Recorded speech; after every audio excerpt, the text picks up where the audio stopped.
अवधूत चिंतन श्री गुरुदेव दत्त श्री स्वामी समर्थ। तर नवीन वर्ष सुरू झाले आहे आणि नवीन वर्षातील पहिला सण म्हणजे मकर संक्रांत। तर या मकर संक्रांत या वर्षीच मंगळवारी 14 जानेवारी या दिवशी येत आहे। सकाळी 8:54 ते संध्याकाळी 8:54 पुण्यकाळ आहे संक्रांतीचा। तर संक्रांतीच्या दिवशी सर्व सुवासिनी स्त्रिया मातीचे सुगट, खण, बोळके यामध्ये वौसा भरतात आणि त्याची पूजा करतात। तर इथे सुगटची पूजा कशी करायची हे मी सोप्या पद्धतीने सांगितले आहे। तर सुगट म्हणजे काय? शुभ वस्तूंनी भरलेला घट म्हणजे सुगट। तर इथे वौसा काय काय घेतलेलं आहे ते मी सांगते।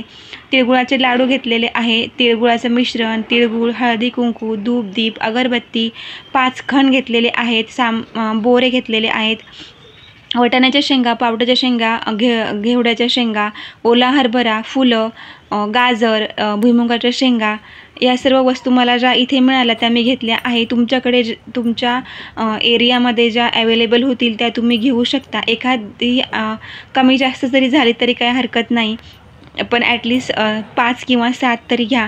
तर मी इथे पाट मांडायच्या अगोदर छोटीशी रांगोळी काढून घेतली आहे आणि त्यावर हळदी कुंकू वाहून घेतलेलं आहे। पाटासमोरही छोटी रांगोळी काढून घेतली आहे।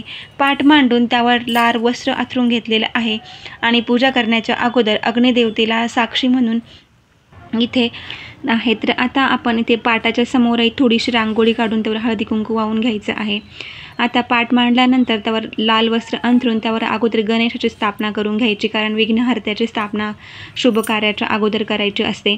तर गणपती बाप्पाची स्थापना करून झाल्यानंतर हळद कुंकू, फूल वाहून अगरबत्ती धूप दीपाने ओवाळून घ्यायचं आहे आणि त्यानंतर पाटावर धान्याच्या 5 राशी घालायच्या आहे आणि त्यावर सुद्धा हळद कुंकू वाहून घ्यायचे आहे।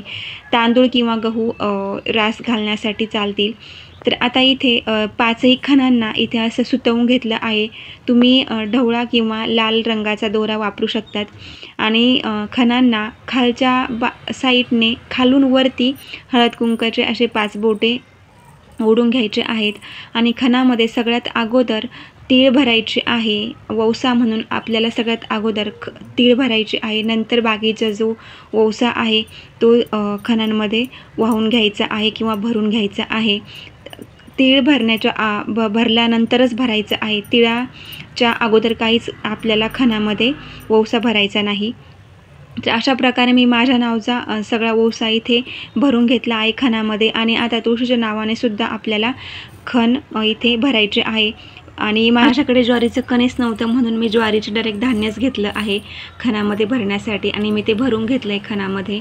तर तुमच्याकडे ज्या वस्तू अवेलेबल होतील, जे भाज्या अवेलेबल होतील त्या सीझनमधल्या त्या तुम्ही घ्या, ज्या नाही मिळाल्या त्या घेऊ नका। मी इथे ज्वारीचं कणीस, गव्हाच्या ओंब्या मला मिळाल्या नाही म्हणून मी घेतल्या नाही। तर काही ठिकाणी लाल रंगाचे मिळतात खण, काही ठिकाणी काळ्या रंगाचे पण मिळतात। तर तुमच्या भागामध्ये ज्या रंगाचे मिळत असतील त्या रंगाचे तुम्ही घ्या। तर तुळशीच्या नावाने सुद्धा खण विकायला असतात काही ठिकाणी, पण इथे नाही मिळाले त्यामुळे मला नाही घेता आले। तर मी तुळशीच्या नावाचे जो वौसा आहे तो मी जे माझ्या नावाने मांडलेले आहेत त्याच पुढे समोर तुळशीच्या नावाने मांडून घेणार आहे। तर इथे तांदळाच्या 5 राशी घालून घेतल्या आहे, त्यावर हळदी कुंकू वाहून घेतलं आहे आणि तीळ वाहून नंतर बाकीचे जे पदार्थ आहेत, भाज्या आहेत त्या भरून घेत आहे।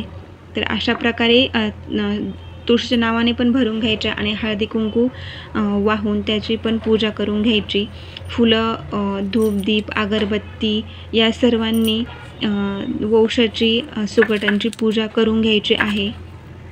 तर सुगट भरून झाल्यानंतर काही ठिकाणी नागलीच्या पानांचा हे पण ठेवतात, विडा पण ठेवतात आणि त्या विड्यावर खारीक, खोबरं, हळकुंड, सुपारी हे सर्व त्यावर विडा म्हणून ठेवतात। तर आमच्याकडे ते करत नाही त्यामुळे मी ते केलेले नाही। तुमच्याकडे करत असेल तर तुम्ही जरूर करा, कारण हे करायलाच पाहिजे आपल्या भागामध्ये जी पद्धत आहे ती। तुम्ही इथे हळद कुंकू वाहून धूपदीप अगरबत्तीने हे करून घेतलेलं आहे, ओवाळून घेतलेलं आहे छान। आणि नैवेद्य म्हणून तिळगुळाचे लाडू, तिळगुळ फुटाणे, तिळगुळाची चिक्की, तिळगुळाचं मिश्रण हे काही चालू शकतं। तर नैवेद्य म्हणून ते सुद्धा मी इथे अर्पण करणार आहे, दिव्याने ओवाळून घेत आहे आता आणि इथे नैवेद्य म्हणून तिळगुळाचे लाडू अर्पण करून घेत आहे देवाला। आणि यानंतर आता आपण सर्व पूजा झाल्यावर देवाला मनापासून प्रार्थना करायची आहे हात जोडून, आणि की मला माझ्या संसारामध्ये भरभराट, आरोग्य, धनसंपदा, सौभाग्य लाभू दे, संतती सुख लाभू दे, यापैकी काही कमी पडू देऊ नको.